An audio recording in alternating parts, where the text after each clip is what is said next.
Fala galera, bem-vindos a mais um episódio do podcast Universo Generalista. Meu nome é Bruno Marcelo Rodrigues. Meu nome é Caio Hux Pirandelli e antes de a gente começar, os recadinhos de sempre. Você está ouvindo a gente e assistindo a gente no YouTube, deixa de curtir, seguir, ativar o sininho de notificação e passar para pessoas que têm interesse por esses temas que a gente explora aqui no podcast. O Spotify está ouvindo a gente só com áudio no Spotify. Não esquece de seguir a gente lá também para receber notificação dos episódios novos.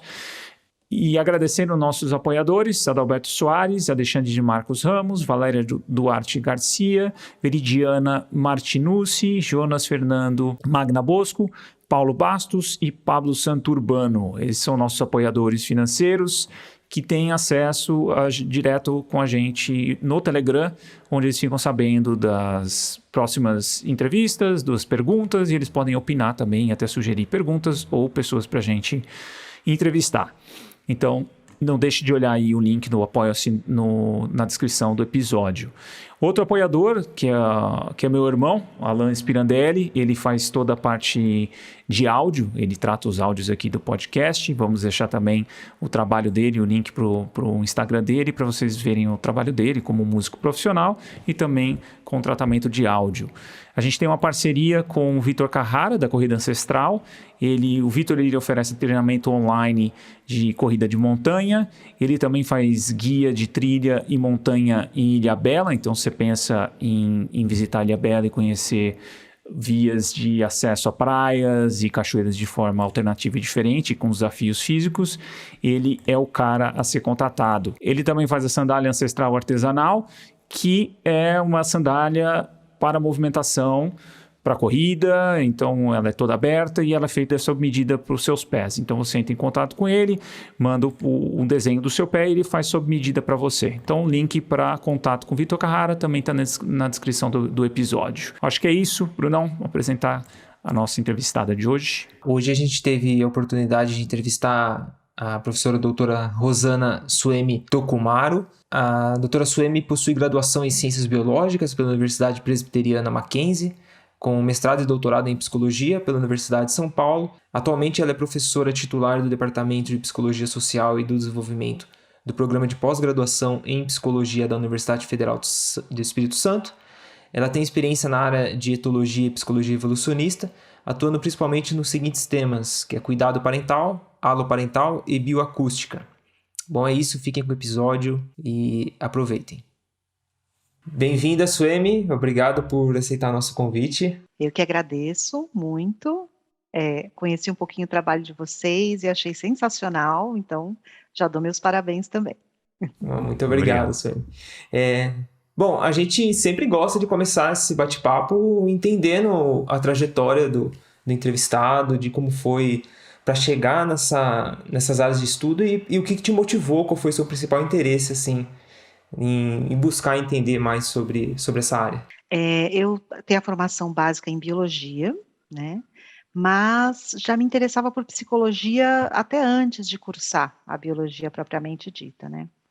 E no final do curso de biologia eu participei de um encontro de etologia na psicologia da USP, né?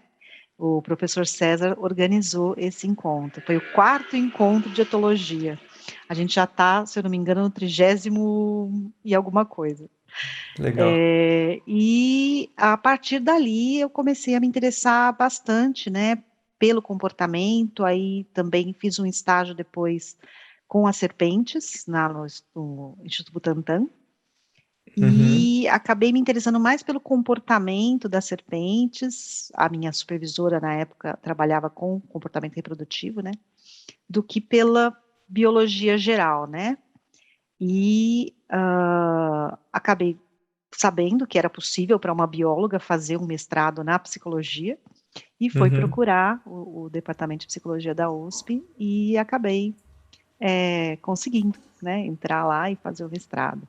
Eu acho que o estudo do comportamento para um biólogo, né, dentro da psicologia, ele traz, assim, uma série de compreensões diferenciadas, né?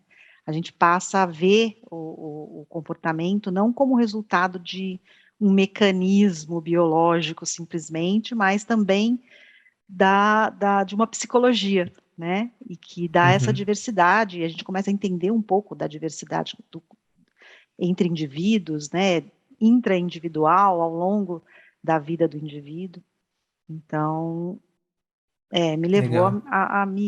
a querer me aprofundar, né? Nesse estudo do comportamento baseado na teoria da evolução. Sim. E o cuidado Legal. parental, você já tinha com essa relação estudando as cobras ou não? Foi depois? Ali eu comecei a olhar comportamento reprodutivo, né? Ah, Mais tá. voltado para a reprodução do que para cuidado, mesmo porque as nossas serpentes brasileiras não têm, né, cuidado parental. Mas quando eu comecei o meu estágio na psicologia, né, antes de fazer mestrado e tal, eu comecei já olhando o cuidado paterno, mais especificamente, em porquinhos da Índia. E a Legal. partir desse primeiro trabalho, né, de cuidado paterno, eu acabei depois fazendo a minha dissertação com cuidado parental de forma mais geral e, mais especificamente, comunicação mãe-filhote. Então, ali já me dirigiu para tudo que eu fiz depois, né? Legal. Continuar na área do investimento parental mesmo. E para quem está ouvindo a gente, como é que a gente poderia definir o que seria cuidado parental e até o cuidado aloparental também? Desde aquele trabalho lá com porquinhos da Índia, eu já comecei a ver que as cobainhas não cuidavam sozinhas. Quando a gente colocava grupos de fêmeas juntas, muitas vezes os filhotes que nasciam eram cuidados por outras fêmeas que não a mãe, né?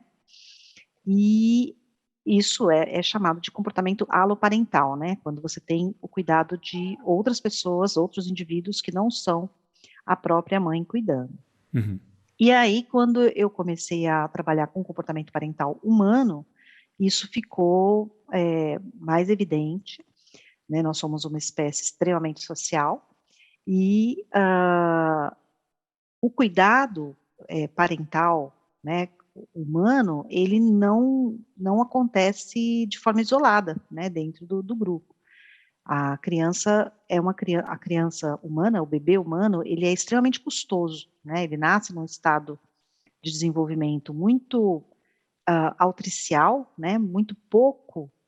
Com pouquíssima mobilidade, com pouquíssima independência, e isso faz com que ele seja extremamente dependente dos cuidados, né? E a gente sabe que o cuidado só da mãe, só, né, de um indivíduo, não daria conta, né, do desenvolvimento todo. Então, olhar cuidado parental em humano é necessariamente olhar também cuidado aloparental. E você perguntou Uma o que é o definição, assim, investimento, o cuidado, né?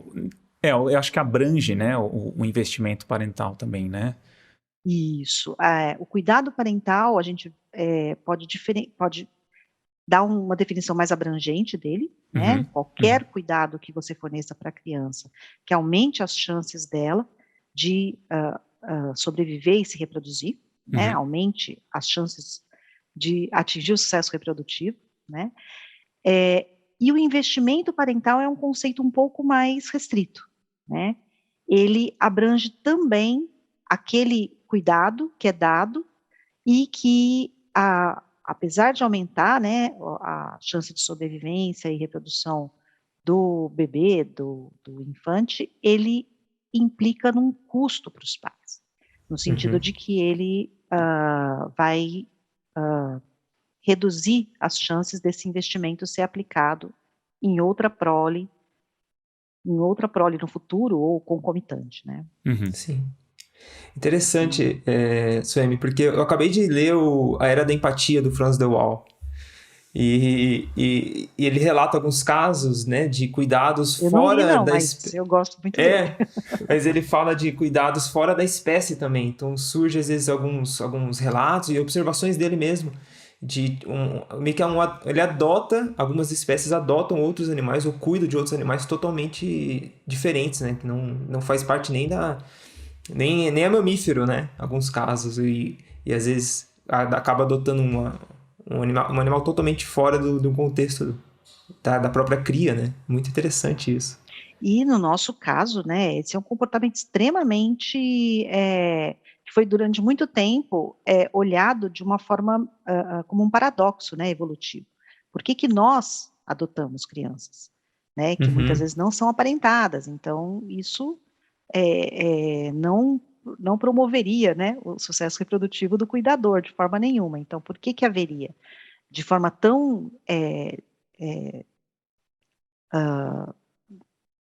universal, né, esse comportamento de adoção. Aham. E a gente, vai justamente buscar nas nossas raízes sociais, né, no nosso comportamento social e na nossa capacidade de empatia e na nossa capacidade de vinculação com Sim, os bebês, né. sim. Esse cuidado, essa dependência toda que os bebês têm dos adultos, eh, provavelmente levou à evolução de sistemas, né, de mecanismos psicológicos de vinculação entre o bebê e o cuidador. E esses Uhum. mecanismos não são exclusivos da maternidade ou paternidade biológica. Eles estão presentes, né, e eles podem ser Sim. explorados em qualquer tipo de vinculação, né, entre um É. cuidador e uma criança. E é exatamente nesse sentido da empatia, nossa capacidade de empatia e, em particular, dessa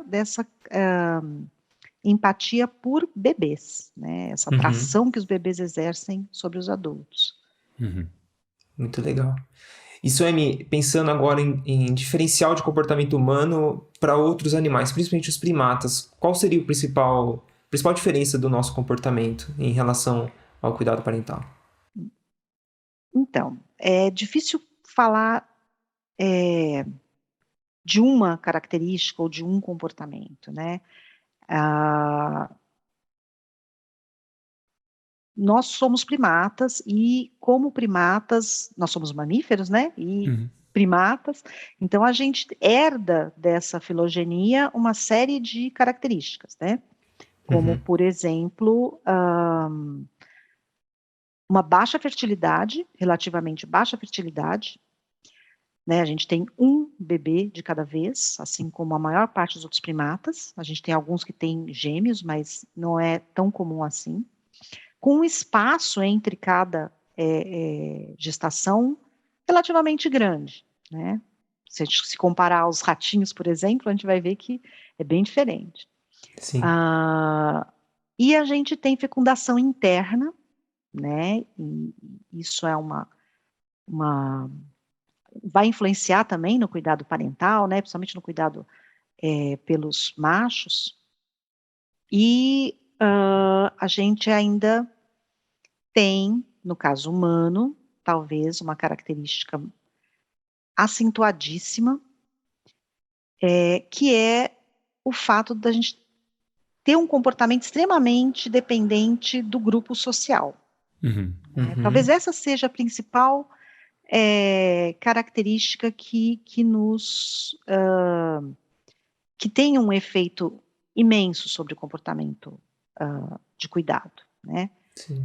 Ah, Enquanto nas outras espécies a gente consegue ver uma dependência do ambiente, né, dos recursos, da disponibilidade de recursos, da disponibilidade de outros indivíduos, da competição, né, entre os outros indivíduos sobre o cuidado parental, ah, das fêmeas e principalmente das fêmeas, né, enquanto os filhotes de outros primatas dependem principalmente das fêmeas para o cuidado parental. Algumas espécies em que você tem cuidado biparental, tem o nascimento de gêmeos. No caso humano, a gente tem uma dependência imensa dos outros indivíduos do grupo, né, Uhum. Uhum. e do cuidado biparental também, né. A gente é muito mais dependente do cuidado paterno do que em outras espécies, quando a gente se compara com outras espécies, e do cuidado de outros do grupo, do que em relação a outras espécies também. A gente tem sistemas semelhantes, por isso estou falando, é difícil a gente dizer, Sim. né, uma diferença absoluta, né? A gente tem espécies muito semelhantes. Aqui na América do Sul, a gente tem os calitriquídeos que têm gêmeos a cada Aham. gestação, então o custo é muito alto. E aí, para os pais, né? E eles acabam dependendo, eles têm um cuidado biparental que quase não se diferencia macho de fêmea, e o cuidado pelos irmãozinhos também, né? Agora, no caso humano, a gente tem essa variabilidade, né, de cuidado parental Uhum. e aloparental, né? Você tem a variação entre indivíduos é enorme, né, no quanto os pais se dispõem a cuidar dos seus filhos. A variação intraindividual também é muito grande. Você pode pegar uma mãe primípara, né, que está tendo seu primeiro filho, sei lá, numa idade muito jovem, e ela se comportar de uma maneira muito diferente do que quando ela vai ter o último filho dela e ela já é bem mais velha. Uhum. A mesma coisa para o pai, né? E a mesma coisa para as pessoas que cercam. Uma avó muito jovem pode oferecer um cuidado muito diferente do que quando ela é a avó mais velha, né? Uhum. E essa variabilidade toda é que está relacionada com essa característica tão social, né, e com essa dependência tão grande do grupo cultural, do grupo no qual você se encontra. Uhum. Então, Interessante. no caso, seria, tipo, o cuidado aloparental, ele acaba sendo mais complexo e maior a nossa espécie, dizendo assim. Aparentemente sim, né,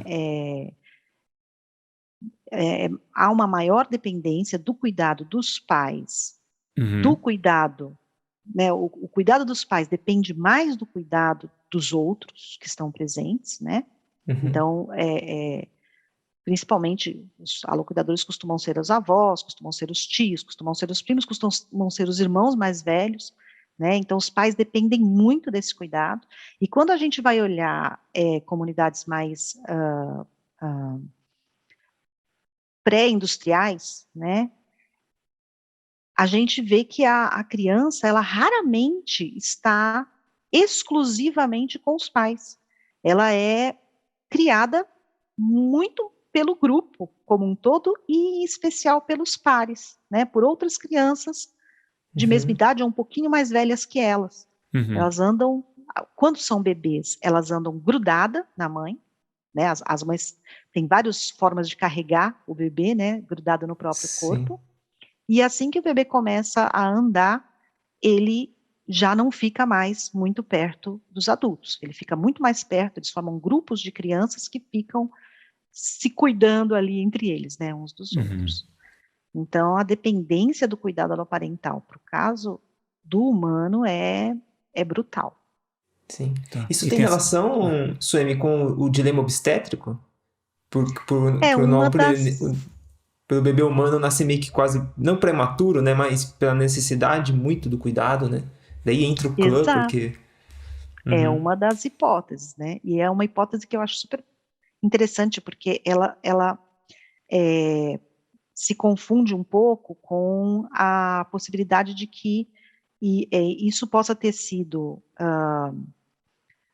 uma um resultado da pressão seletiva social, do grupo social, né. Isso, é. Então a gente teria grupos sociais, nós sempre, né, evoluímos como primatas extremamente sociais, e o grupo social pode ter promovido a evolução de cérebros maiores e mais complexos, e a bipedia. Uhum. Uhum. Com a bipedia, né, você fica bípede, você tem o estreitamento da pelvis. O estreitamento da pelvis leva a dificultar o nascimento de um bebê de cérebro grande. Sim. Então, o bebê passa a uma pressão seletiva para as crianças nascerem mais prematuramente. E esse nascimento mais prematuro torna a criança mais dependente do grupo social e, portanto, das regras particulares daquele grupo. Uhum. Por outro lado, também promove que esse cérebro mais, né, complexo e mais plástico à aprendizagem, também promove uma melhor adaptação a esse grupo e pode ser pressão seletiva para complexificar mais essas regras sociais e essa vivência em grupo, né? Então, é muito interessante, né? Muito, Como é muito. que o ambiente no qual você está, inclusive o ambiente social no qual você está, pode selecionar características, né? E ser uma pressão seletiva para selecionar características que incrementam, que complexificam mais esse grupo social, né? Muito legal. E Sim, no nosso caso, relacionado a esse aumento do cérebro. tá indo sério. E Então, aí a gente teria essa possibilidade, né, de que o comportamento aloparental pode ter sido uma pressão seletiva para o bebê nascer mais dependente do grupo social, né, e para a gente desenvolver cérebros maiores, ou seja, poder estar associado com a nossa alta sociabilidade, né. Sim. É muito interessante isso, Suemi, porque eu estava discutindo isso com o Caio, né, elaborando os tópicos, essa questão muito enraigada de todos os seres vivos em relação ao cuidado em si, né? Porque é como essa necessidade de preservar a passagem dos genes, né? Preservar a hereditariedade, como é um negócio tão primitivo, né? Que é como se fosse meio que o sentido da vida, quase, né? A partir do momento que você nasce, tentar buscar isso, né? Porque até na questão de definição, a gente estava discutindo isso também, na questão de definição do que seria o cuidado parental, eu escutando e até estudando um pouquinho para a nossa conversa, pela mudança talvez do termo, eles colocaram até os répteis como certos cuidadores por eles escolherem o local que eles vão colocar os ovos, né? Meio que protegendo, entre aspas, assim, o filhote, né? Então é uma coisa muito, muito enraizada da biologia, né? Muito forte. Então, mas é isso que eu achei interessante quando a gente parou de falar só em cuidado e passou a falar em investimento, né? Ah, sim. Porque cuidado parental, realmente, qualquer coisa que o adulto faça, né, que implique numa maior sobrevivência, maior chance de sobrevivência e levar a vida adulta e se reproduzir, é caracterizado como cuidado, né? Mas quando a gente passa a falar em investimento parental e fala do custo, né, o investimento parental envolve o custo do cuidado para o cuidador. Uhum, uhum. Essa é que é a melhor forma da gente entender por que o cuidador cuida.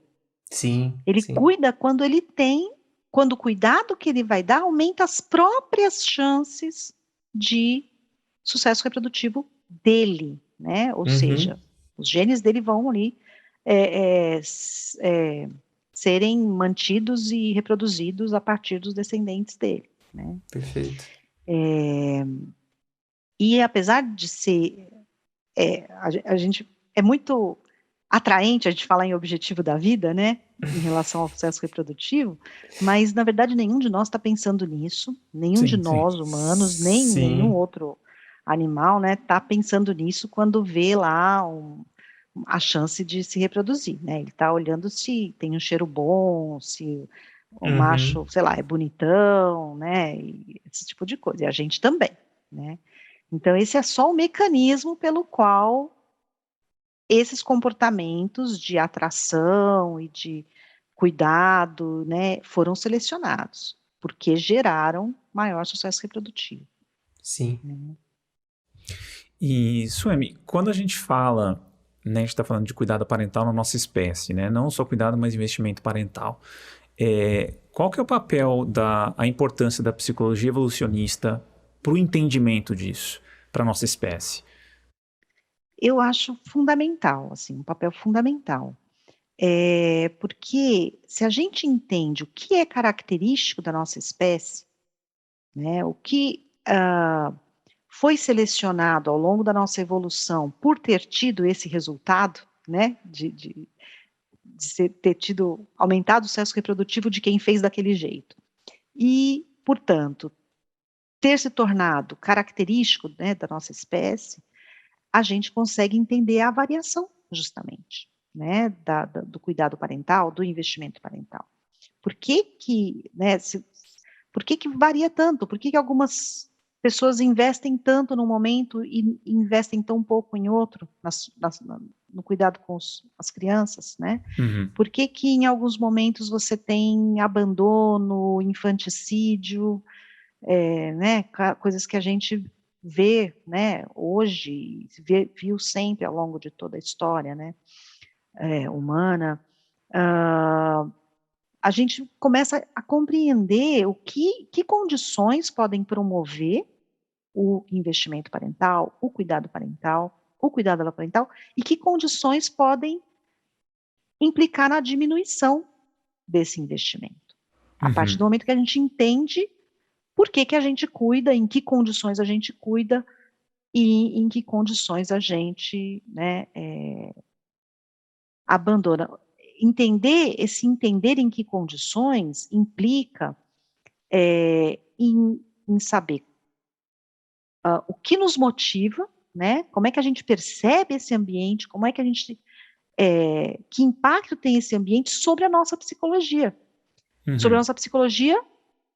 selecionada, Uhum, né? uhum. Então, é assim que eu acho que, por Uhum. isso que eu acho que é fundamental a gente entender a psicologia que é tipicamente humana, que é essa psicologia que foi, né, selecionada, esses mecanismos psicológicos que foram selecionados ao longo da nossa evolução, e que ah, que são sensibilizados, né, por essas condições ambientais, e como é que a gente pensa sobre isso, né, como é que a gente percebe esse ambiente, essas condições, e se comporta em relação a elas.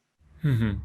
É uma coisa que sempre a gente percebe, né, quando eu e o Bruno a gente conversa entre a gente sobre conteúdos online, sobre maternidade, paternidade, é que tem um peso muito maior por questões culturais, né? E a psicologia evolucionista, ela meio que ela traz o arcabouço cultural, mas sem ignorar ou tendo um pano de fundo como a gente enquanto espécie, ou seja, a gente tem uma psicologia que ela bate com um processo adaptativo, né, do ambiente. Então, você acha que tem quando a gente fala de cuidado, investimento parental, essa visão mais biológica de entender a gente enquanto o bicho é algo que fica sempre em segundo plano, ou é até mal visto, assim, essa perspectiva da psicologia evolucionista para entender esses fenômenos de variações ou até de riscos que a gente pode criar para uma prole e tudo mais? Como é que você vê isso, Suene? Eu acho que tem muita incompreensão, né, na maneira das pessoas entenderem, quando a gente fala que que nós temos propensões, né, que foram selecionadas e que se a gente entende essa seleção, a gente entende o que nos motiva ou como a gente vai agir, existe um jeito de ver isso que é muito ruim, Aham. que é como se fosse fixo, né, como se a gente não pudesse mudar, como se fosse determinado biologicamente. Então, essa é a visão errada Uhum. da Uhum. psicologia evolucionista, né. Uhum. Eu espero que eu não tenha dado a entender isso, né. Agora, quando a gente vê a nossa biologia produzindo, quando a gente se enxerga como animais sociais, animais essencialmente culturais, né, a partir do Uhum. momento que a gente adquiriu ou, sei lá, né, ao longo da nossa evolução aí, essa característica de produzir, cultura, produzir pensamento simbólico, produzir linguagem, né, a partir do momento que a gente se tornou um ser simbólico, biologicamente, Uhum. né, Uhum. isso a gente não pode esquecer, a nossa cultura é uma produção da nossa biologia, uma produção, sei lá, está Aham. relacionada à nossa biologia, não Sim. tem como separar uma coisa da outra, né. Uhum. Então, aí a gente consegue não separar mais essas coisas, né. O comportamento parental humano, ele se dá nesse ambiente, e ele depende desse ambiente cultural, desse ambiente social. Então ele sempre vai, ser dirigido por essa dependência, e é isso que a gente estuda principalmente, né? Então, em nenhum momento você vai me ouvir, eu acho que qualquer outro psicólogo evolucionista, ou etólogo, né? Eu, às vezes, me caracterizo mais como etóloga do que como psicóloga evolucionista, mas em nenhum momento você vai ouvir a gente dizendo assim, não, porque o macho humano, o homem, ele foi selecionado para buscar muitas parceiras em lugar de investir nos filhotes, investir diretamente nos filhotes, né? Por que a gente não vai falar isso? Porque a gente sabe que é muito mais complexo, né? Quando a gente vai olhando todas as influências, né, que a gente sofre, todas as influências que a gente tem, né, quando a gente exibe um comportamento, quando a gente olha o que o comportamento, um comportamento qualquer, a história dele, né, toda passada, tudo que produz ou que influenciou até a produção daquele comportamento, a gente vai ver que é um conjunto tão grande de fatores, né, que você não tem como falar, olha, isso aqui é determinante sobre aquilo, né? É claro que a gente sabe que os custos do cuidado parental para os seres humanos, se a gente coloca entre homens e mulheres, né, são diferentes, né? O comportamento parental, o investimento parental para as mulheres, ele depende da gestação, ele depende primeiro da produção dos óvulos, que são bem mais custosos energeticamente do que espermatozoides.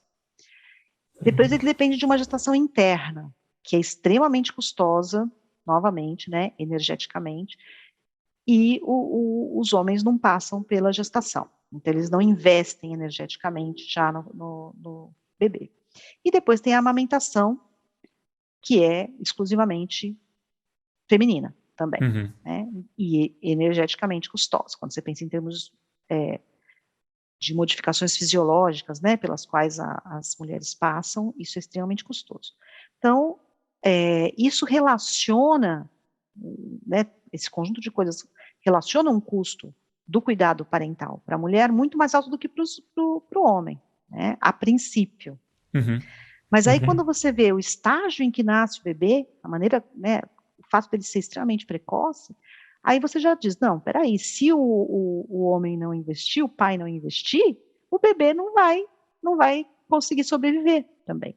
Né? Pode ser que o investimento do pai seja essencial para a sobrevivência do bebê. E nesse caso, o pai, mesmo que tenha tido um custo muito menor a princípio, ele vai se sentir, vai, né, precisar investir muito para que o bebê chegue à vida adulta e que compense o investimento dele, ainda que pouco, né, houve ali algum investimento. E o investimento, o custo para o homem pode ser diferente, né, o custo da guarda da fêmea, da garantia de que aquele bebê é dele de fato, porque como a fecundação é interna, os homens não têm garantia de paternidade. Então, ele fica meio obrigado a garantir a paternidade de outras formas, né? Então, pela guarda da fêmea, ficando talvez um número maior, né, de cópulas. Nós somos uma das espécies que tem o maior número de cópulas para cada bebê nascido. Então, Entendi. isso aí é um custo também, né? Sim. A próxima pergunta seria mais ou menos isso também, Suemi, relacionado a essa questão, dessa diferença do comportamento sexual de macho e fêmea da nossa espécie, relacionado principalmente se tem, a princípio, essa questão da incerteza paterna. Teria esse peso mais forte, né? E até relacionado, por exemplo, a infanticídios, que normalmente acontece mais por machos, né?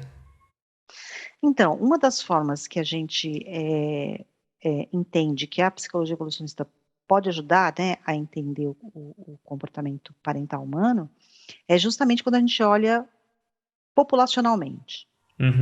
E quando a gente olha populacionalmente, a gente vê que existem vários, né, trabalhos mostrando que a o comportamento paterno, ele é muito mais, variado do que o comportamento materno, né. Então você tem pais que apresentam um investimento muito alto, apesar de que, claro, gente, isso aí tudo em média, né, Isso. e mesmo assim, intraindividualmente, você A vai gente ter uma sempre, diferença muito a gente grande. sempre dá esse destaque, pessoal, é a média, né? Pensamento populacional. Não leve para o Isso, individual. isso, né. É importante a gente realçar isso, porque exatamente porque a variabilidade é tão grande que as médias muitas vezes não correspondem a ninguém, né, a Uhum. nenhum Uhum. indivíduo em particular. Mas, no caso do infanticídio, por exemplo, existem alguns trabalhos que mostram que ele está relacionado à incerteza de paternidade, né. Então parece ser um fator importante. E em relação ao cuidado também, né. Os homens dependem mais da percepção de semelhança, por exemplo, com as crianças, do que o cuidado feminino, né. Alguns trabalhos também têm indicado que há uma valorização muito grande da semelhança entre o pai e o bebê, do que entre a mãe e o bebê, né. E quando o pai percebe uma semelhança maior, ele também, investe mais. Entendi. Interessante. Eu acho que eu acho que é sempre importante essa perspectiva mais populacional, né? Porque quando a gente vai pensar em, em política pública, ou se a gente vai pensar no impactos de mudanças culturais, às vezes a gente vai precisar passar por essa. Eu acho que talvez o papel fundamental da psicologia evolucionista é isso, né? É retratar a gente enquanto espécie, enquanto tendência comportamental, e que a gente encontra esses padrões em várias culturas humanas, né? Eu acho que muitas pessoas às vezes ignoram esses fatores, é que você acha esse padrão, e óbvio que você vai ter variações também em culturas, né? Onde, por exemplo, o cuidado aloparental ele é maior, ele é mais extenso, ele garante uma figura masculina, através às vezes nem é o pai, que é a figura masculina central, né? Então a gente tem essas variações, apesar de que a gente vê quando quebra muito, sai muito dessa média, a gente vê fenômenos específicos acontecerem também, né? Então, quando realmente não tem essa certeza parental de forma, enfim, e tem alguma cultura que zela muito por isso, por ser herdeiro, enfim, e inclusive tem variações disso também, né, se é um filho ou se é uma filha, isso vai ter uma variação comportamental também por parte dos pais, né, então é algo A gente bem... teve aquele caso da China, né, há algum tempo Exato. atrás, né, quando se obrigou que as pessoas tivessem um único filho, houve, uma quantidade de abortos de fetos femininos enorme. Então uma Uhum. preferência, né, indicando uma preferência pelos filhos do sexo masculino. Então a gente vai, ter essa variabilidade em relação a essas práticas culturais também. Sim. Então, e, Suemi, assim, a gente já falou um pouco dessas diferenças do papel que homens e mulheres desempenham no cuidado com os filhotes. Tem mais alguma coisa para destacar nessas diferenças, fora talvez o, o macho prover mais essa parte essa garantia, porque tem um gasto energético muito grande, né? Eu acho que o processo de gravidez ele precisa de um ganho calórico, né, maior, e a mãe, ao mesmo tempo está grávida, ela não consegue, ela não tem nem como ter isso também, não é isso? Então, essa relação também com o macho também é importante por causa disso também, né? Mas isso também, eu acho que talvez o halo parental também ajuda muito nesse processo, né?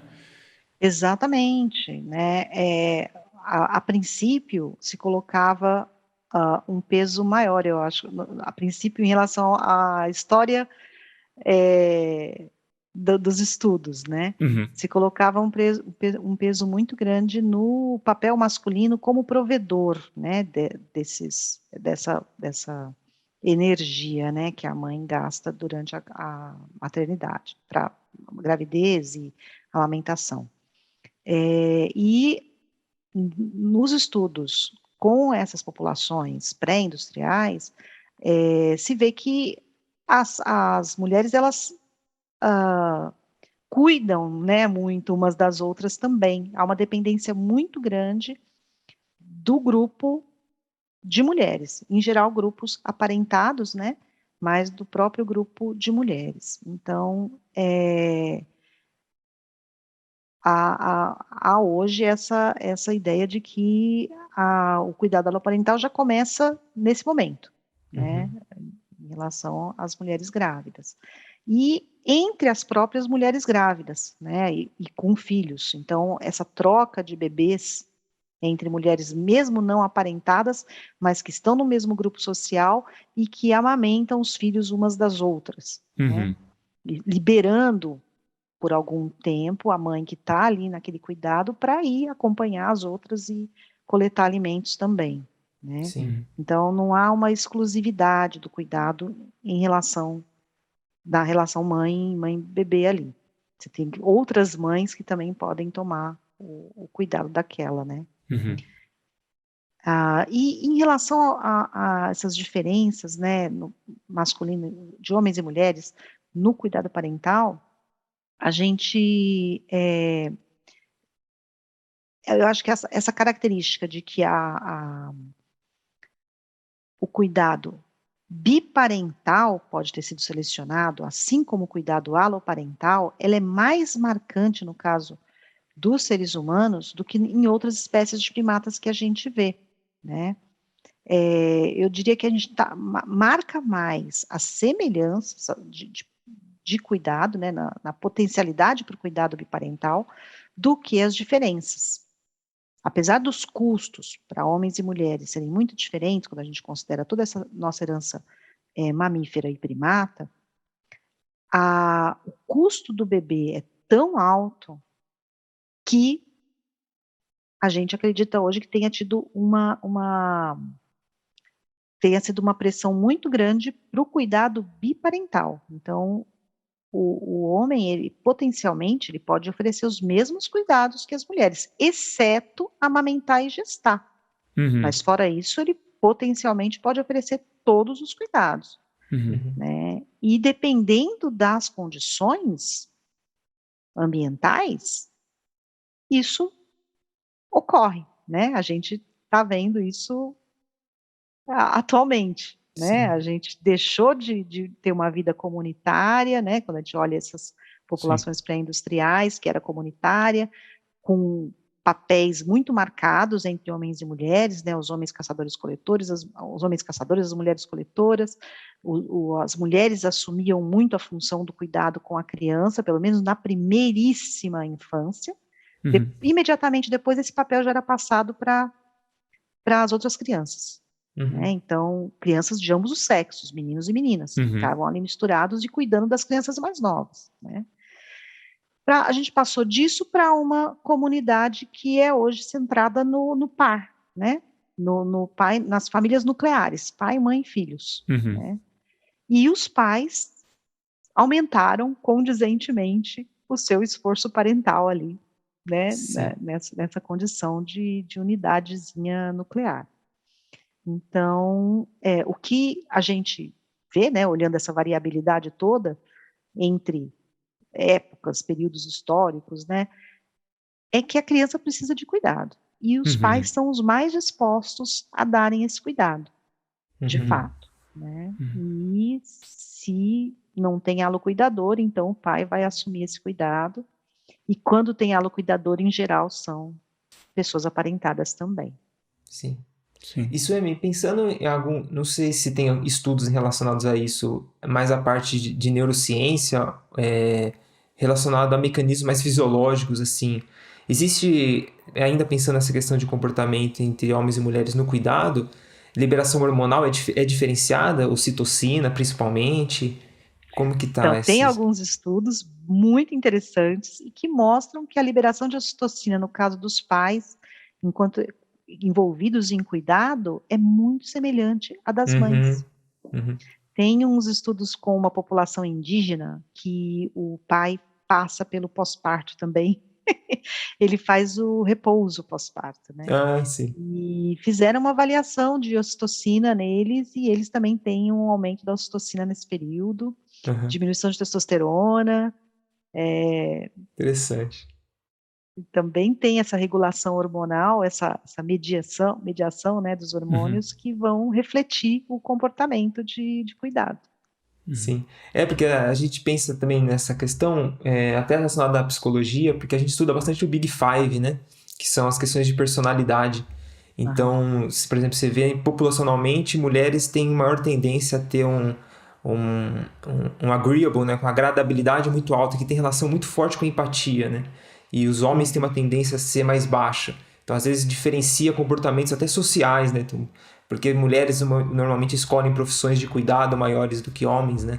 Então eu Uhum. pensei que tinha Mas talvez essa relação da ocitocina e tudo mais. Então, mas a gente não pode esquecer que a gente está investigando essas coisas em populações que têm papéis diferentes para homens e mulheres. Então, Uhum. nada mais natural do que você encontrar características de personalidade diferentes. Isso não, né, tem a ver com o fato de nós sermos extremamente sociais, né, Sim. biologicamente preparados para lidar, né, com o grupo social e fazer o que o grupo social espera da gente. Então, as diferenças que a gente vê hoje entre homens e mulheres e que são consistentes entre populações diferentes, na minha, eu não vejo como separar essas diferenças, essas características diferentes entre homens e mulheres do papel social, que é Uhum. diferente nessas populações diferentes também, interculturalmente, né? Alguns pesquisadores dizem que essas diferenças, elas ocorrem porque são biologicamente determinadas, né? Ao Uhum. falar nisso, eu já desconfio, porque o que é ser biologicamente determinado, né? Mas quando você olha essas populações, ainda que elas se diferenciem no grau de diferenças entre os papéis sociais, ainda assim há algum grau. A gente não conhece nenhuma sociedade que seja completamente igualitária, né? E Uhum. que Ah, você sim, não sim. tenha uma demarcação de papéis Uhum. masculinos e femininos. Então, para mim, esses estudos refletem justamente essas diferenças nos papéis sociais, né? E aí, Perfeito. quando você olha, por exemplo, esses de paternidade e maternidade, da fisiologia, né? Que o pai assume também o cuidado dos filhos, você vê um metabolismo muito semelhante, né? Uma Sim, regulação sim. fisiológica muito semelhante. Acho que tem muito dessa questão da resiliência da nossa espécie, né? Porque a gente conseguiu chegar em locais que inabitáveis, né? Então a gente tem uma capacidade de adaptação muito forte, né? Então, se precisar o homem cuidar da criança, vai ter essa capacidade e tudo mais. Então, acho que essa nossa resiliência fica muito marcada, né? Ainda mais com a sua fala. É, então, acho que é isso, a característica, acho que uma das nossas principais características é essa da adaptabilidade, Uhum. ah, utilizando o grupo social para isso, né? Nós não dependemos tanto do ambiente físico, né? A gente depende muito mais do ambiente social, do grupo social, né? É o grupo social que proporciona os meios para a gente enfrentar a diversidade de ambientes físicos, né? Talvez essa tenha sido a única constante ao longo da nossa evolução, o grupo Sim, social, a presença de um grupo social. Só que o grupo sim. social ele não está separado do ambiente físico. Então, as diferenças no ambiente físico influenciam as diferenças entre os grupos sociais, que, por sua vez, vão resultar nessa diversidade de culturas que a gente tem. Sim, sem dúvida. Suemi, você já chegou a tocar nesse tópico, só reforçando essa questão desse investimento parental em relação ao sexo do herdeiro, né, do descendente. É uma relação muito mais forte culturalmente, ou às vezes em outras espécies, ou em primatas também observa uma certa seleção desse cuidado? Existe uma hipótese, né, de que até recebe alguma evidência, principalmente de outras espécies, né, não tanto no caso dos humanos. Mas existe uma hipótese de que o investimento ele seria dado, variaria, né, em função do potencial reprodutivo do filhote. Uma das fontes, né, de variação do investimento parental seria essa. E, no caso humano, a gente sabe que o potencial reprodutivo dos homens, das pessoas do sexo masculino, é maior porque os homens investem na produção de espermatozoides, né, uma quantidade muito grande de espermatozoide, e investe pouco em gestação, não investe nada em gestação, né? Não tem essa restrição para o potencial reprodutivo dele. As mulheres teriam um potencial reprodutivo menor, exatamente porque investem mais na produção de óvulo, né? Um óvulo a cada mês, depois um filhote, né? Tem uma gestação de 9 meses e por aí vai. Então, a princípio, parece mais interessante, né? Se você olhar isso como um fator isolado, parece mais interessante investir no filhote que tem maior potencial reprodutivo, né? Porque ele iria ter mais chances de levar os genes dos pais, né? De reproduzir os genes dos pais.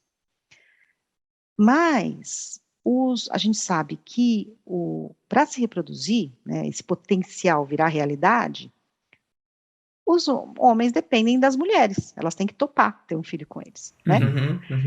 E então, esse potencial pode ou não se realizar. E a gente sabe que para que um homem consiga se reproduzir, ele precisa de ter parceiras. E aumenta as chances dele ter parceiras se aí uma série de coisas aumentaria as chances, né? Vamos falar do básico, sei lá, ser saudável, chegar à vida adulta, né? Enfim, e ter condições de proporcionar minimamente as condições para a fêmea se reproduzir, né? Saindo da nossa espécie, falando de forma geral. Então, teoricamente, os machos teriam maior potencial reprodutivo do que as fêmeas. Mas a nossa espécie é tudo muito complicado. Então,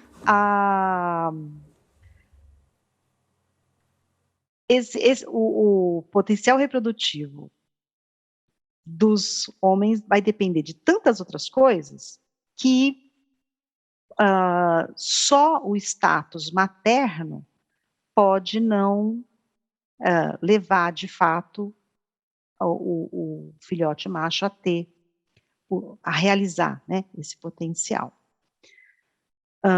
E aí tem tido várias tentativas de saber, né, porque a expectativa seria a seguinte: mulheres que têm a possibilidade de levar os seus filhos do sexo masculino à vida adulta, né, saudável, tem a possibilidade de investir pesadamente para tornar esses filhos do sexo masculino saudáveis e atraentes, né, na vida adulta, elas tenderiam a ter mais filhos homens.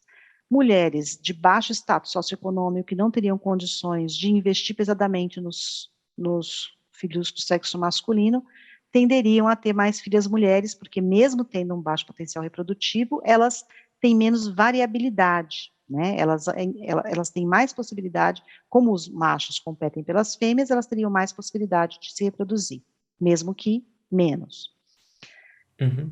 E aí tem tido várias tentativas de testar isso, no caso dos humanos, e os resultados são extremamente variados, assim, até agora Uhum. não há nenhum estudo que tenha mostrado, assim, uma evidência muito forte de que Uhum. esse efeito, chama efeito Trivers-Willard, ocorra nos seres humanos. Então, do Uhum. ponto de vista biológico, né, assim, da reprodução e tal, não há nenhuma indicação muito evidente, muito forte, de que haja essa possibilidade de mulheres de alto status terem mais filhos do sexo masculino e mulheres de baixo status terem mais filhos do sexo feminino. E aí os Uhum. investimentos, como a gente sabe que varia, né, o Uhum. investimento em relação ao sexo, é, a gente atribui isso a variações de tradição, né, Uhum. e ao poder, né, masculino, que é tradicional também, então a gente acaba vendo mesmo uma preferência, né, por filhos do sexo masculino em várias culturas, principalmente aquelas em que há uma diferença de papéis masculinos e femininos muito forte. Uhum. É, Eu acho que eu a vi. gente- A questão da China, eu acho que também é um caso interessante por causa disso, isso, né? É patrilinear, né? Então, ou seja, é o filho, né? Ele vai continuar dentro da família e a esposa é que viria para aquele grupo, né? Enquanto que a mulher, então você tem um investimento, por exemplo, você tem uma filha de sexo feminino, você cria ela, você tem todo o investimento, né, parental e nesse até caso financeiro, financeiro, aloparental também e tudo mais, e por fim ela vai para uma outra casa, né? Ela vai para a casa de uma outra família. Então, isso também tem condições culturais, tem questões culturais, né? Que moldam, e às vezes, por existir um padrão maior ou uma ocorrência maior de patrilinear nas culturas, você vai achar esse padrão também acontecendo do comportamento, né, dos pais perante ao sexo do filho, por causa disso, muito pela questão também cultural. Então é difícil a gente, né, dizer se é biológico, se é cultural, enfim, é uma coisa que e varia bastante, né? exatamente. E aquela história, né, dessa interação ou dessa dependência, né, do biológico para o cultural e vice-versa. Um estudo que a gente fez aqui em Vitória há alguns anos atrás, a gente perguntou, né, para várias mães, fez várias questões a respeito do investimento nos filhos e relação até de a proximidade, né, com os filhos.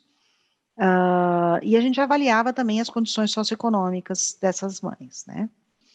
E a gente viu um investimento maior na escolaridade das filhas e uma proximidade emocional maior com as filhas. A gente pode falar, bom, proximidade emocional tem a ver com ser mãe, né, as duas do sexo feminino, isso poderia explicar. Mas o investimento em escolaridade e em levar ao médico também, Uhum. na saúde, né? Então, em relação às filhas. E a gente não esperava muito isso, porque nossa cultura é uma cultura machista que, em geral, o orgulho, né, de um pai é o filho, né? A gente tem esse exemplo aí agora bem escancarado, né, no Uhum. nosso, enfim. Mas e aí a gente foi relacionar com a classe socioeconômica dessas mães e a gente viu que havia uma correlação negativa entre esse investimento nas filhas e a classe socioeconômica, ou seja, as pessoas mais pobres tendiam a investir mais nas meninas. Uhum. E aí a gente explicou isso na época em relação à taxa de mortalidade dos meninos. A gente tem, né, no Brasil, em geral, e aqui em Vitória, em particular, uma taxa de mortalidade maior para os homens do que para as mulheres, e uma taxa de mortalidade que é maior para a faixa etária dos jovens, né, dos homens jovens, maior ainda, né, em relação às mulheres jovens. Então, a gente achava que, de alguma forma, o investimento nas mulheres estaria relacionado a essa expectativa de sucesso reprodutivo das meninas, né, em relação aos meninos que tendem a morrer muito jovens, né. Então a gente poderia, Uhum. né, relacionar essas variações culturais também a essas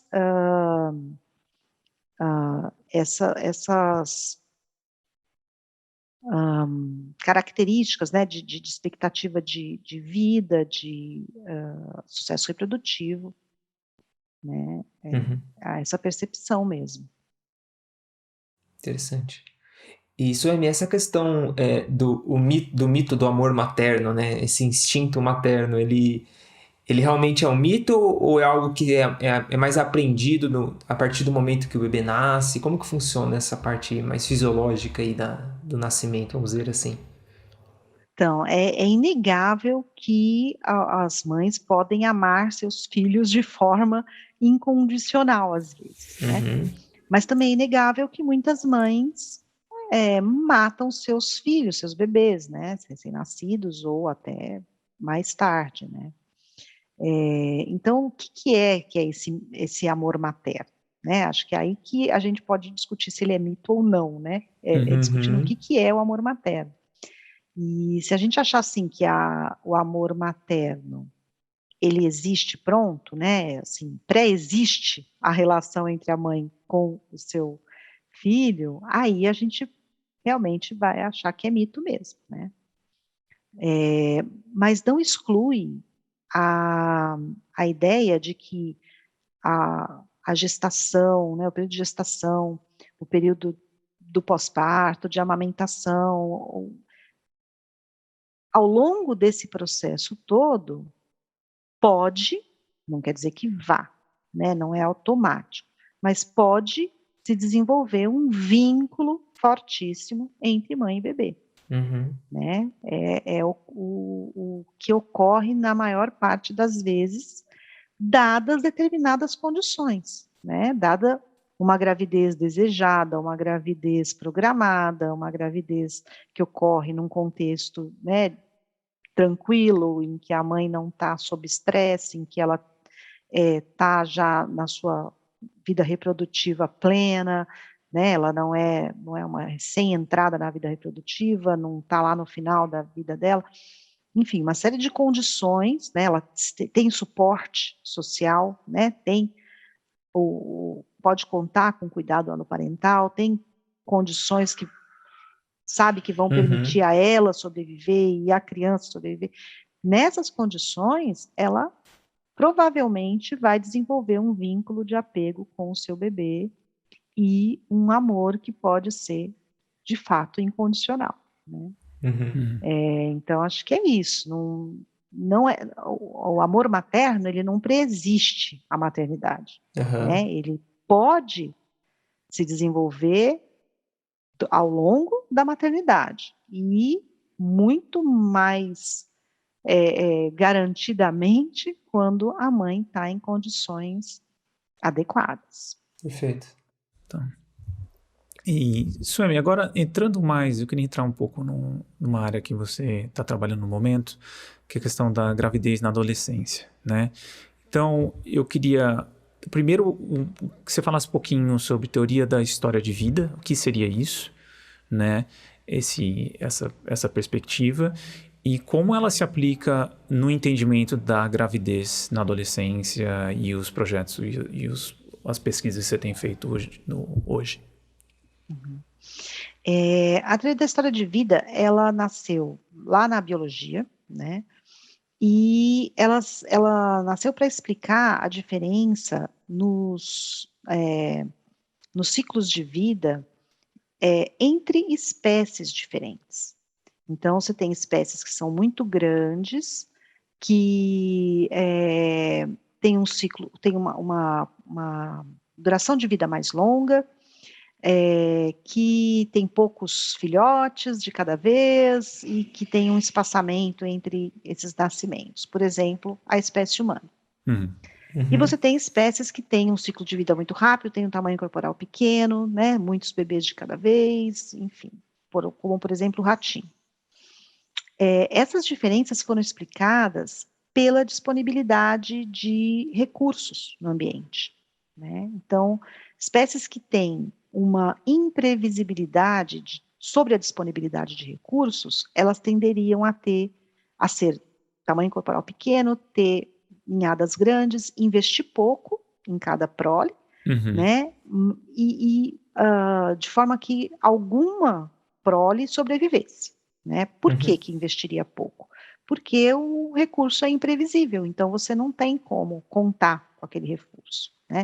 E por que um ciclo de vida muito rápido? Porque você tem que aproveitar aquele recurso quando ele aparece, né? Você não pode contar com o futuro, você tem que aproveitar ele naquele momento.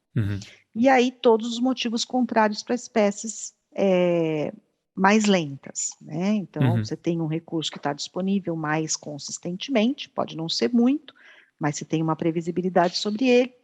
Então, você pode ter um desenvolvimento mais lento, atingir um tamanho corporal maior antes de se reproduzir, porque quando isso acontece, você tem uma garantia de sucesso reprodutivo maior depois, né? Se você se desenvolveu até completamente, né? O seu próprio organismo.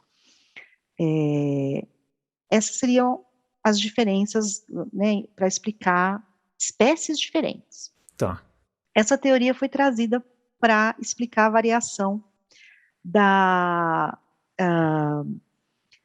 do que se chamou estratégia de história de vida para humanos, né, para explicar a variação sobre o início da vida reprodutiva e o passo da vida reprodutiva de humanos, né, de pessoas diferentes.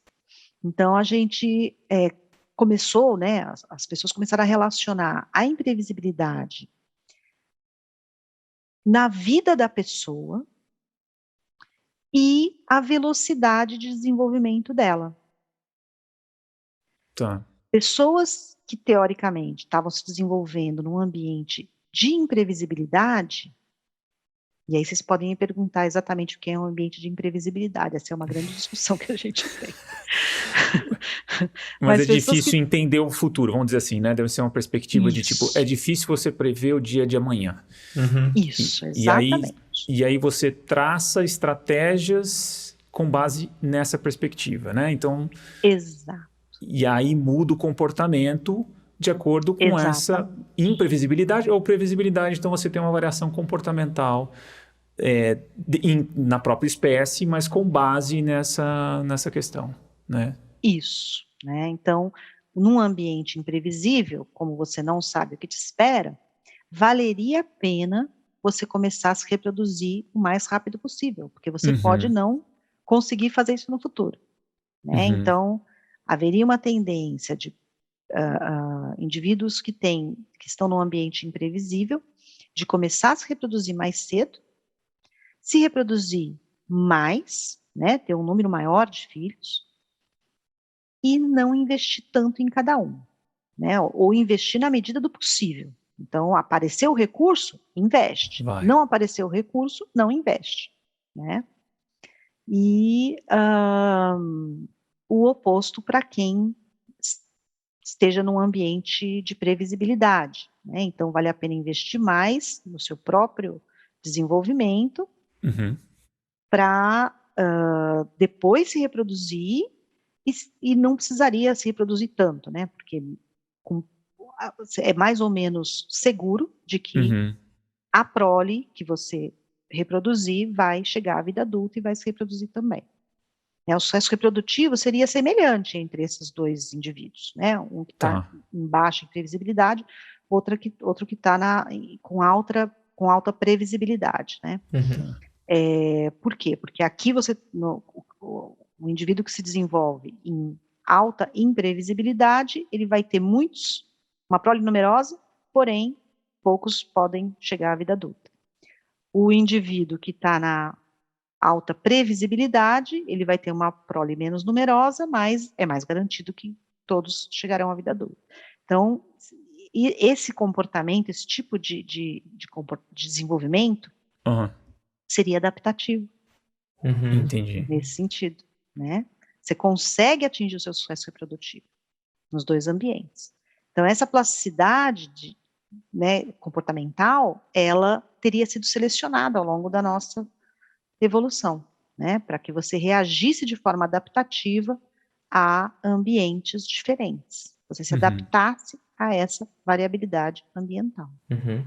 entendi. E aí, no caso, a pesquisa que você tem feito com adolescentes, não é isso? Com a gravidez na Adolescente. adolescência e no que consiste esse projeto? Então, a gente partiu desses estudos que já existem, né, que mostram uma relação entre ambientes imprevisíveis e comportamento de risco. Nesses Uhum, ambientes imprevisíveis, se você aumenta o seu comportamento de risco, você tem mais chance de atingir os recursos, né, de conseguir recursos, de obter recursos. Você correria mais riscos para obter os recursos, porque eles são imprevisíveis, né? uhum, Então, associado a esse comportamento de risco, haveria também essa propensão a iniciar a vida reprodutiva mais cedo e, portanto, maior incidência de gravidez na adolescência. uhum, Isso é um comportamento adaptativo, mas por que a gente pretendeu, né, esse projeto já foi realizado, por que eu pretendi na época intervir sobre ele, né? Porque há uma associação muito grande entre gravidez na adolescência e problemas de saúde, né, tanto para as mães quanto para os bebês de mães adolescentes, né. Há uma associação muito grande também entre a gravidez na adolescência e a exclusão das jovens da escola, do mercado de trabalho, né. Então você tem várias consequências sociais e de saúde que são negativas, né. uhum, Então a gente buscou elaborar uma intervenção para diminuir a percepção de imprevisibilidade dessas jovens. Foi isso que desses jovens, né, dos uhum, adolescentes de forma geral. uhum, Não era só voltado para adolescentes do sexo feminino não, era uhum, para adolescentes em geral, né. E, a nossa ideia era essa, que se diminuísse a percepção de imprevisibilidade, elas passariam a adiar o início da vida reprodutiva, uhum, né, Uhum. baseada com esse embasamento teórico e de evidências que a gente viu na literatura, a gente pensou em intervir sobre essa percepção de imprevisibilidade das adolescentes. E a gente colocou, né, o projeto em prática, mas não tivemos nenhum resultado consistente, de acordo com o uhum, esperado, né. A uhum, gente avaliou a imprevisibilidade, a percepção de imprevisibilidade delas antes da intervenção, uhum, fizemos uma intervenção, foram 8 sessões, uma vez por semana, então 2 meses, né, praticamente de reuniões semanais com os adolescentes. A gente baseou essa percepção de imprevisibilidade deles na observação do comportamento parental. Então a uhum, gente colocava para eles vídeos, né, de pessoas, de pais e crianças interagindo, discutia o que é a interação entre pais e filhos, hã, chamava a experiência deles sobre como eles foram criados, sobre as expectativas que eles tinham de futuro, né, uhum, em relação à própria parentalidade, quando eles se tornariam pais, como é que eles agiriam, qual o impacto do cuidado parental na criança, né, a gente fazia isso, tanto a parte das experiências deles, quanto das expectativas que eles tinham, né, sobre parentalidade. Então eram reuniões muito voltadas sempre para que eles percebessem que o investimento parental é um investimento de longo prazo e que traz um impacto muito grande para as crianças, né? Influencia nas decisões das crianças futuras. Mas os nossos resultados não foram muito animadores. Não quer dizer que a nossa hipótese inicial não possa ser reavaliada, né? E outros procedimentos podem realmente vir a confirmar que há uma relação entre a imprevisibilidade, a percepção de imprevisibilidade e o início da vida reprodutiva, né?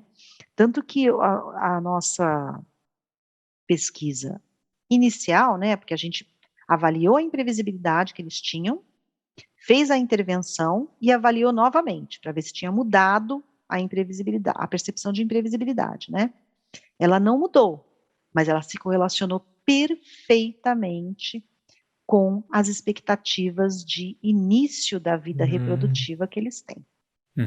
Porque a gente perguntava sobre a imprevisibilidade e perguntava sobre quando eles pretendiam ter o primeiro filho, quantos filhos eles pretendiam ter,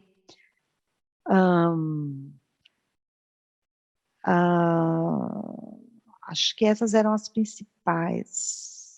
Quando eles pretendiam começar a iniciar, né, a vida sexual deles, quando eles pretendiam ter a primeira relação sexual, e essas perguntas se correlacionaram com a percepção de imprevisibilidade deles. A gente só não conseguiu mudar essa percepção com o procedimento que eu propus, né, que a gente propôs, mas nós conseguimos confirmar a relação entre a percepção de imprevisibilidade e essas expectativas sobre a própria vida reprodutiva. Interessante. Pensando numa intervenção mesmo, pode ser algo muito mais complexo, né? Vamos dizer assim, né? A intervenção em termos de... Porque a percepção de imprevisibilidade, às vezes, é dos recursos em si, né? E os recursos em si, às vezes, são dados... Essa percepção é dada pelo ambiente, pela família, por estruturas, né? Enfim, são várias questões que a intervenção nesse âmbito é muito mais difícil, né? Exatamente. Mas é interessantíssimo, assim, pensar dessa forma, né? Aí que a gente vê um papel muito importante da psicologia evolucionista, do que a gente sabe, né? Desse conhecimento que a gente adquire a partir da psicologia evolucionista, para elaboração de políticas públicas. Exato. Sabendo que a percepção de imprevisibilidade é formada a partir da vivência, né, da experiência. Se você proporciona um ambiente previsível, você não vai ter gravidez na adolescência mais. Sempre vai ter, não é assim que não vai ter, né? Porque esse não é o único fator que influencia são vários fatores, né? Mas, com certeza, você diminuiria muito. E por que a gente sabe disso? É só comparar entre populações diferentes, né? Quanto menor a imprevisibilidade, menor a taxa de gravidez na adolescência. Sim. E isso é muito difícil você mudar, uma percepção, né? E desacoplar ela da realidade que os adolescentes estão, né? E isso afeta vários níveis, né? E mesmo em economia, existe a discussão sobre essa percepção de imprevisibilidade em instituições, né? Então, se as instituições... Você não consegue ter uma previsibilidade quanto ao futuro, o que as instituições vão fazer, para que eu vou investir? Né? Pois é. Então... E o risco, né? Eu tive uma aluna que avaliou a relação entre imprevisibilidade e risco. Exato. E ela confirmou, né? Quanto maior a imprevisibilidade, maior o comportamento de risco, e isso pode ser bem negativo, né? No caso das instituições financeiras, né? Sim. Isso é me caminhando para o final. Como você enxerga, ou se já existem estudos relacionando mais ou menos esse período que a gente está vivendo, né, de pessoas tendo filhos um pouco mais velhos em determinadas classes sociais. Existe um impacto disso? Pode existir algum impacto? Às vezes, talvez, pela diminuição desse período de contato com os avós, por exemplo? Como que você enxerga isso? Olha, o princípio é o mesmo, né? A gente acaba vendo que essa gravidez tardia, né, ter filhos mais tarde, tem uma relação muito grande com a previsibilidade, né, da infância. Então, provavelmente, essas pessoas que estão optando por terem filhos mais tarde, elas tiveram um ambiente mais previsível e elas optaram por investir, auto-investir, né, Uhum. antes de investir na reprodução, né, em ter filhos. Eu acho que isso tem um impacto, sim, no investimento. A gente sabe que, em termos de investimento em cuidados, na relação com a criança, é positivo. Quanto mais velha, né, quanto mais velho Uhum.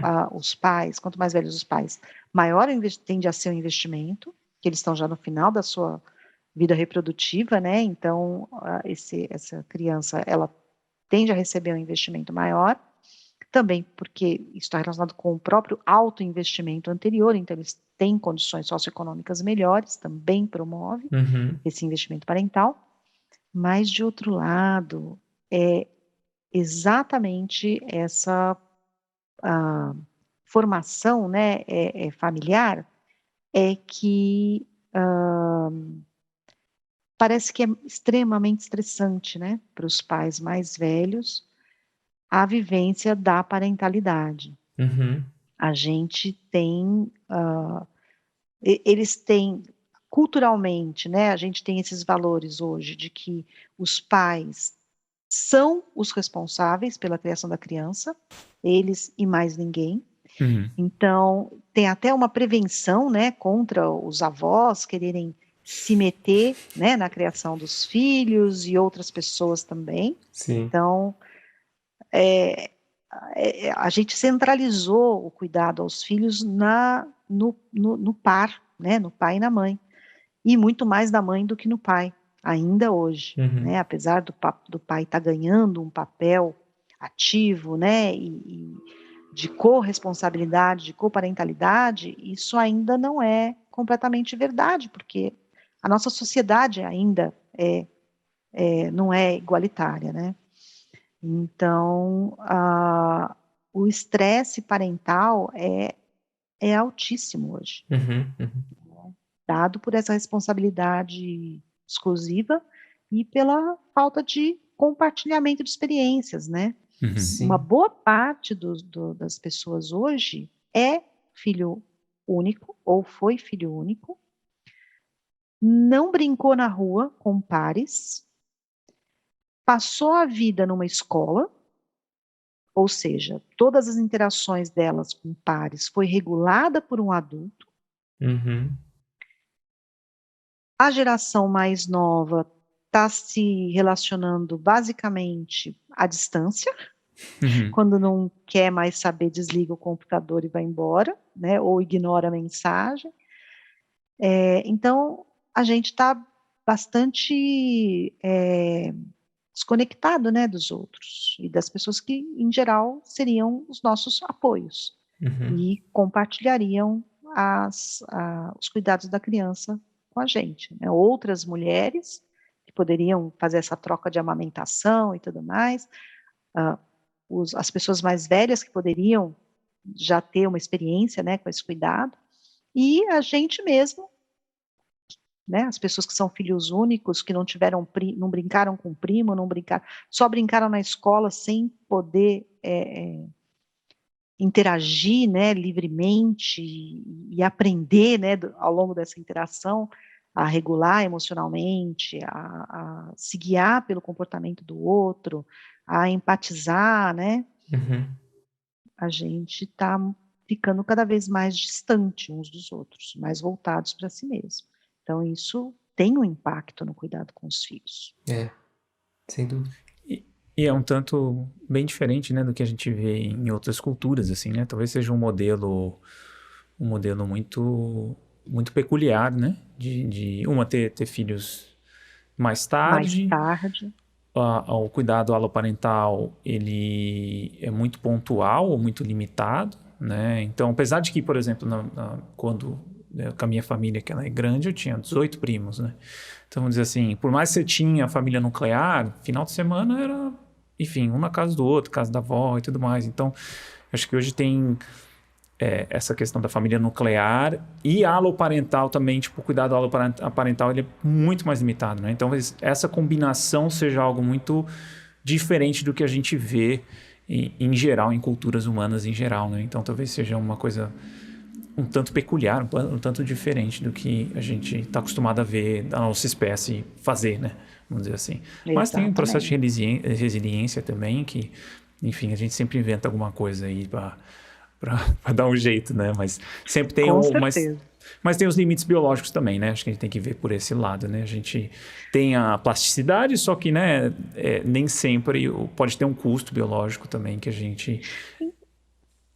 Manda ver isso. Então, acho que o custo é esse, né? Desse estresse que os Sim. pais hoje percebem, né, em si mesmo, ao lidar com as crianças e ao se sentirem, às vezes, muito fragilizados, né? Sem uma base para aquilo que eles estão fazendo, né?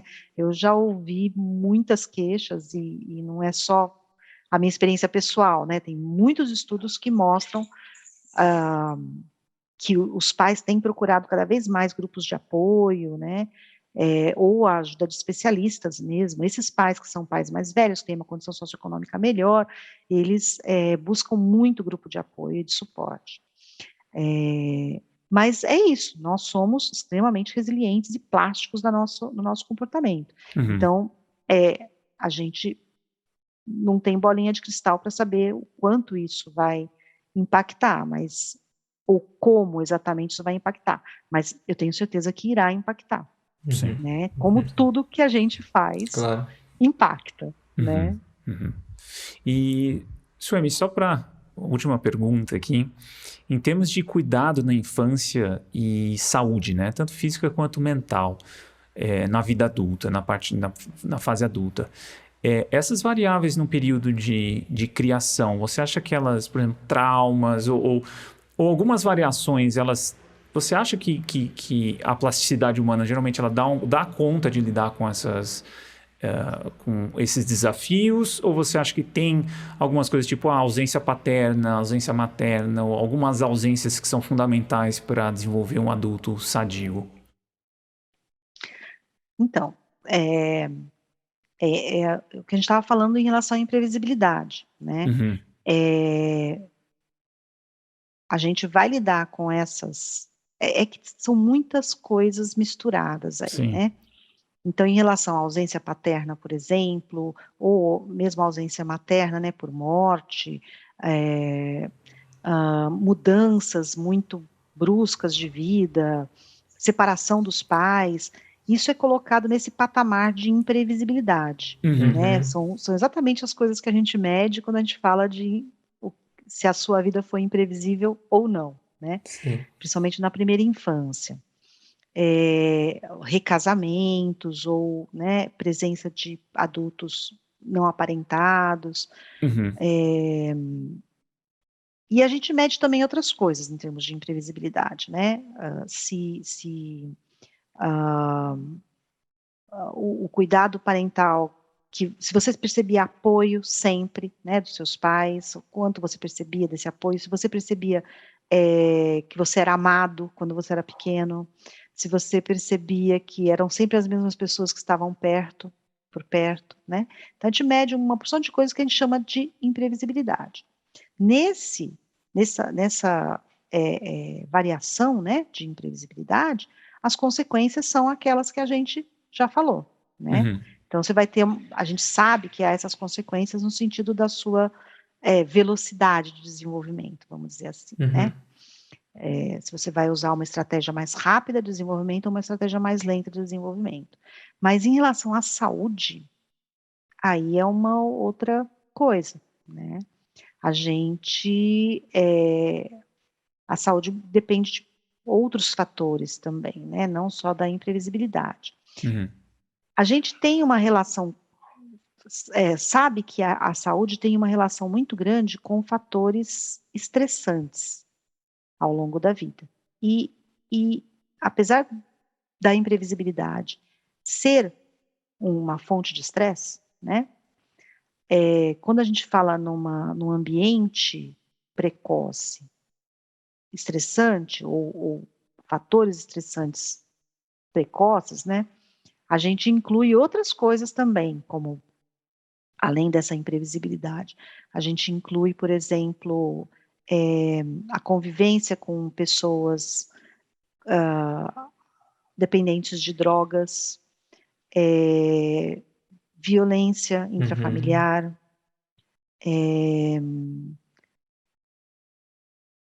morte, né, de pessoas muito próximas, de cuidadores, traumas, né, que a criança possa ter sofrido. E aí a gente sabe, né, tem evidências muito fortes de que a experiência precoce de eventos altamente estressantes como esse, você passar a sua infância num ambiente onde esses eventos são recorrentes, promovem uma série de problemas de saúde, né? Porque aí você vai ter a ver com cortisol elevadíssimo ao longo de muito tempo, isso vai afetar o desenvolvimento do córtex pré-frontal, e isso vai estar associado a comportamento de risco, a atenção, processos de atenção, e inclusive, né, associado a consumo de álcool e drogas ilícitas, a envolvimento com criminalidade. Aí você vai ter uma série de associações que vão trazer consequências para a saúde, com certeza. Mas aí a gente fala em ambientes estressantes, que é um pouco diferente de falar de imprevisibilidade. Sim. É que eu vejo, atualmente eu tô vendo um peso, assim, talvez desproporcional a alguns comportamentos mais relacionados a cuidados no dia a dia de recém-nascidos, de primeira infância, como um determinismo de saúde futura, com um peso muito grande para os pais, sabe? Então a gente vê essa plasticidade tão grande, a influência tão grande do ambiente, né? Da criação entre pares e tudo mais. Talvez eu vejo muitos pais aí meio que estressados por tá recebendo uma sobrecarga muito grande de uma falta de um cuidado, de uma coisa muito específica que pode gerar um distúrbio no futuro, sabe? Então, não sei se você concorda comigo, Isso é. meio que uma falta de saúde mental, de sanidade dos pais relacionados a isso, né? Por excesso de informação, talvez. E essa expectativa, né, que se coloca nos pais como os responsáveis absolutos, né, pelos filhos. Então, nossa, se eu não levar no dentista, o meu filho não, né, vai ter um câncer de estômago no futuro. Isso. É uma loucura isso, né? Talvez seja na os minha extremos, época, né? Seja os extremos da exatamente. negligência, de ter de falta de cuidado ou não ter, e Isso. até ou recursos, e outro lado ser uma paranoia, né? De tipo, olha, é uma coisa tão frágil, né? Essa coisa já que tem um só, já tem mais velho, né? Tem esse super cuidado, mas também coloca esse peso de causalidade de um futuro X que é improvável que aconteça. É improvável que o próprio Homo sapiensinho que está nascendo ali seja tão frágil assim, né? Então, tem os limites. E tem a genética no jogo, né? Tem que colocar a genética ainda de características que não se controlam. Várias doenças a gente sabe que estão muito associadas à hereditariedade, né? Sim. Mas essa pressão, né, que os pais sofrem é uma coisa muito complicada mesmo. A gente passou, sei lá, desde a década de 60, 50, passou a ter uma ênfase muito grande no parto cesariana, né, no Brasil. Então, ficou normal, todo mundo nascer de cesariana, e aí começou a se redescobrir o parto normal. Então, nossa, a criança tem que nascer de parto normal para se vincular, para chorar, para blá, blá, blá, blá. E aí hoje, muitas mães mais velhas, né, que pela idade às vezes não conseguem ter um parto normal, elas ficam mal, Uhum. achando que então nunca vão conseguir se vincular com seus filhos porque o parto não foi normal. É Exato. isso, é a colocar a dependência absoluta num fator, E a né? gente. Como se aquilo Não que a fosse gente tá determinante. passando por isso, mas eu tô convivendo bastante com isso, porque minha esposa tá grávida. A gente vai ter um bebê logo. Ei, parabéns! Obrigado. E Quanto tempo? tá com 32 semanas agora gravando, né? Já! Já. Muito E a bem, gente tá vendo parabéns. exatamente isso. Então, essa talvez falta de sanidade, meio que um estresse, sabe, pros futuros pais aí, que talvez a ciência possa ajudar, né, com informações mais embasadas, para dar uma tranquilidade, para dar uma sanidade maior, né? Porque e a rede social acaba piorando muito isso, né? Porque às vezes a mãe vai buscar na rede Exatamente. social esse suporte, esse apoio, e às vezes acaba encontrando informações que acabam destruindo relacionamentos e por aí vai. Exatamente. Então é tudo muito complicado. A gente está vivendo num mundo em que a gente depende mais, às vezes, da informação de quem a gente não conhece, não tem nenhum tipo né, de relação emocional, de proximidade, do que da sua mãe, do seu pai, Exato. né, de pessoas que te criaram. E não que elas tenham que ser valorizadas acima de outras informações, né? Claro. Mas nós somos seres que confiamos, né, nas nossas relações de vínculo, né? A gente cria vínculo com as pessoas. E esses vínculos são muito importantes para a gente emocionalmente. Eles podem dar suporte, né, emocional para a gente nesses momentos de incerteza, de Sim. estresse, né? Sem dúvida. Mas Legal. isso que você tocou é exatamente isso. Até umas linhas de criação é buscar não escutar o que os pais fizeram, né? Que os nossos pais fizeram, os avós, né? Então, meio que não escute o que seus pais fizeram, né? Vamos fazer um processo do novo, né? Dar um restart à nossa espécie como se Exatamente. fosse ser melhor, né? Então, não que nossos pais também foram perfeitos, mas não é possível que a gente não tenha Exato. não poder olhar com cuidado, ter uma opinião, uma orientação dos mais velhos, né? E um suporte mesmo, né? Às vezes eu já ouvi pais falando, não, mas não vou deixar na casa dos meus pais. Imagina, eles são avós, não são pais. Pois é, eles são avós.